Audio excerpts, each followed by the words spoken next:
Bir gülüşün yeter, içim ısınır.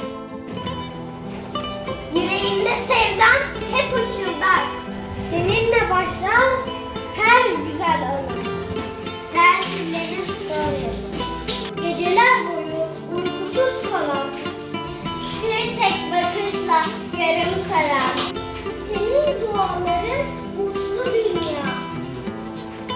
Her düşüşünde beni kaldıran. Kokun silmiş çocukluğuma.